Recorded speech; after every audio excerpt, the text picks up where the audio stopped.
Hey guys, it's Vlogmas day 14.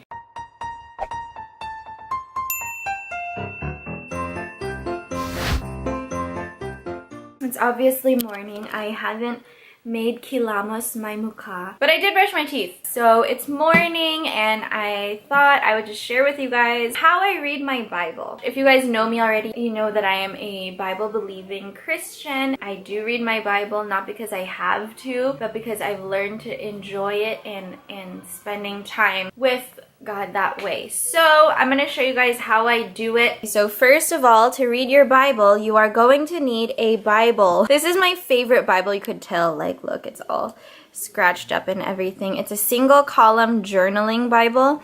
And I know a lot of people get this because they like to use the columns to like do calligraphy and stuff, but I don't have that gift.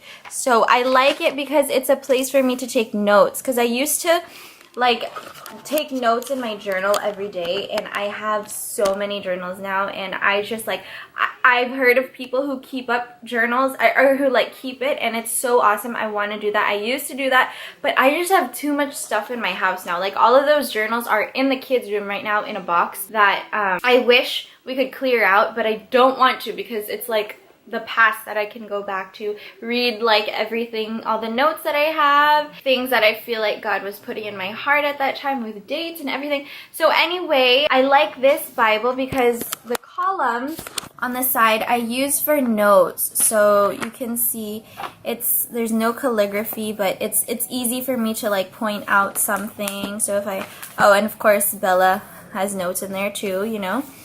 All moms know what this is like. Anyway, so I use the side to write my notes, and it's super helpful if you could invest in a Bible like this. Lester gave me this as a gift, and it was one of my most favoritist gifts ever. That's the kind of Bible I use, and it is an ESV Bible. A lot of the times I like to also read from Lester's Bible just to see like the different translation and try to get a greater understanding of what it says. Yes! Yes, darling. Good morning. I love you. Okay, so anyway, I also have the ESV study Bible, so if I have like questions, sometimes I just like look in there because it has all this commentary and can help you understand more. So yeah, now I will show you how I actually read it. For a couple of years, I was reading it from front to back, and it's really awesome. But right now, what I'm using is, wait, let me show you. Don't read my messages. What am I using? Where is it? I have this here. It's Daily Bread. I have the ESV Bible here. And then this is the app that I use. Can you see it? It's not focusing. That's what it looks like. It's called Reading Plan. That's what I use. And then when you open it, oh my gosh, what? Why? Okay. There you go. Okay, so when you open it up, it's a free app. It shows you, it's a theme. Okay, so you can choose what kind of plan you want. Mine is on thematic. So there's chronological. Shane, what is that? I don't know. Book at a time through the Bible, book by book. So mine is on thematic, and I like thematic because it goes through the Old Testament, Proverbs and Psalms also, and the New Testament. For example, a story of David. When David committed sin and fell into adultery, it would tell you to read that story, and then it brings you also to the psalm that he wrote during that time, and then it also brings you to somewhere in the New Testament of like that has to do with that or something like that. I don't know if I'm explaining this correctly, but that's how I see it, how I get it. So yeah, that, and then it also tells you what to read per day. So for example, start at the beginning, of course. So for day 1, it's Genesis 1 to 2. Psalm 6 and Hebrews 1. So you could check it off every time that you're done. None of these are checked because I follow it, but I don't follow the daily thing, because sometimes like if I'm stuck on one chapter, like I just stay there and meditate on that word for the day, and I don't even get to the other ones. Like I get to the other ones the next day. I use this as a guideline. So I follow it, and then, good morning.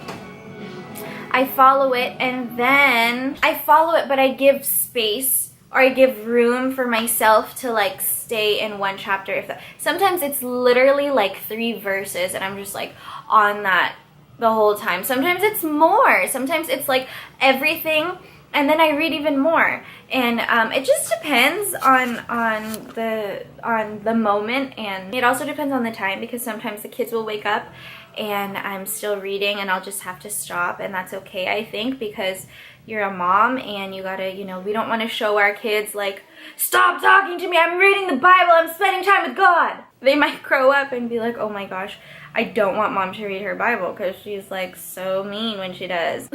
It's like so funny, you're like reading your Bible, talking to a God who's like gentle and kind, and then you're getting mad at your kids for bothering you. But yeah, so sometimes I'll just have to stop and I'll just like continue it later on in the day. So what I do, because I don't follow it day by day, and it's kind of annoying because once you open it, it will automatically go right to the top because it hasn't been checked yet.